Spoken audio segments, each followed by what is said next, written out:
Hello, good afternoon. This is Myesha Marie coming to do our reading the Bible together. We'll be reading John chapter 11 from the New Living Translation. And I apologize I did not get Friday's video up, but we are here together today. Hopefully you had a great weekend. And we're going to go ahead and get started. So a man named Lazarus was sick. He lived in Bethany with his sisters Mary and Martha. This is the Martha who later poured the expensive perfume on the Lord's feet and wiped them with her hair. Her brother Lazarus was sick. So the two sisters sent a message to Jesus telling him, "Lord, your dear friend is very sick." But when Jesus heard about it, he said, "Lazarus' sickness will not end in death. No, it happened for the glory of God so that the Son of God will receive glory from this." So although Jesus loved Martha, Mary, and Lazarus, he stayed where he was for the next 2 days. Finally, he said to his disciples, "Let's go back to Judea." But his disciples objected. "Rabbi," they said, "only a few days ago the people in Judea were trying to stone you. Are you going there again?" Jesus replied, "There are 12 hours of daylight every day. During the day, people can walk safely. They can see because they have the light of this world. But at night, there is danger of stumbling because they have no light." Then he said, "Our friend Lazarus has fallen asleep, but now I will go and wake him up." The disciples said, "Lord, if he is sleeping, he will soon get better." They thought Jesus meant Lazarus was simply sleeping, but Jesus meant Lazarus has died. So he told them plainly, "Lazarus is dead. And for your sakes, I'm glad I wasn't there, for now you will really believe. Come, let's go see him." Thomas, nicknamed the twin, said to his fellow disciples, "Let's go, too, and die with Jesus." When Jesus arrived at Bethany, he was told that Lazarus had already been in his grave for 4 days. Bethany was only a few miles down the road from Jerusalem, and many of the people had come to console Martha and Mary in their loss. When Martha got word that Jesus was coming, she went to meet him, but Mary stayed in the house. Martha said to Jesus, "Lord, if only you had been here, my brother would not have died. But even now I know that God will give you whatever you ask." Jesus told her, "Your brother will rise again." "Yes," Martha said, "he will rise when everyone else rises at the last day." Jesus told her, "I am the resurrection and the life. Anyone who believes in me will live, even after dying. Everyone who lives in me and believes in me will never, ever die. Do you believe this, Martha?" "Yes, Lord," she told him. "I have always believed you are the Messiah, the Son of God, the one who has come into the world from God." Then she returned to Mary. She called Mary aside from the mourners and told her, "The teacher is here and wants to see you." So Mary immediately went to him. Jesus had stayed outside the village, at this place where Martha met him.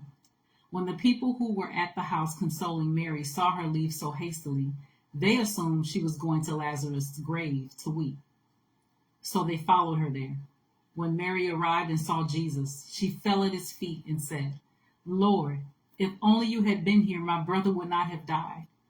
When Jesus saw her weeping and saw the other people wailing with her, a deep anger welled up within him, and he was deeply troubled. "Where have you put him?" he asked them. They told him, "Lord, come and see." Then Jesus wept. The people who were standing nearby said, "See how much he loved him?" But some said, "This man healed a blind man. Couldn't he have kept Lazarus from dying?" Jesus was still angry as he arrived at the tomb. A cave with a stone rolled across its entrance. "Roll the stone aside," Jesus told them. But Martha, the dead man's sister, protested, "Lord, he has been dead for 4 days. The smell will be terrible." Jesus responded, "Didn't I tell you that you would see God's glory if you believe?" So they rolled the stone aside. Then Jesus looked up to heaven and said, Father, thank you for hearing me. You always hear me, but I said it out loud for the sake of all these people standing here, so that they will believe you sent me.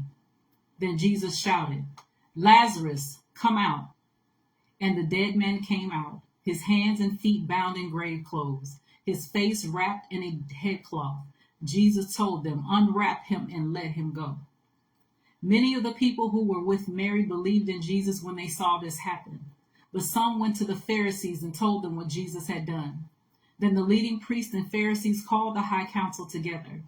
What are we going to do? They asked each other. This man certainly performs many miraculous signs.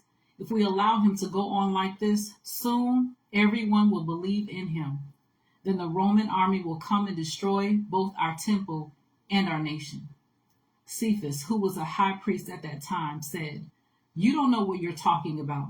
You don't realize that it's better for you that one man should die for the people than for the whole nation to be destroyed. He did not say this on his own. As a high priest at that time, he was led to prophesy that Jesus would die for the entire nation. And not only for that nation, but to bring together and unite all the children of God scattered around the world. So that from that time on, the Jewish leaders began to plot Jesus' death.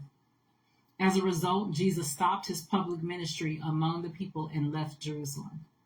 He went to a place near the wilderness, to the village of Ephraim, and stayed there with his disciples. It was now almost time for the Jewish Passover celebration, and many people from all over the country arrived in Jerusalem several days early so they could go through the purification ceremony before Passover began. They kept looking for Jesus, but as they stood around in the temple, they said to each other, What do you think? He won't come for Passover, will he?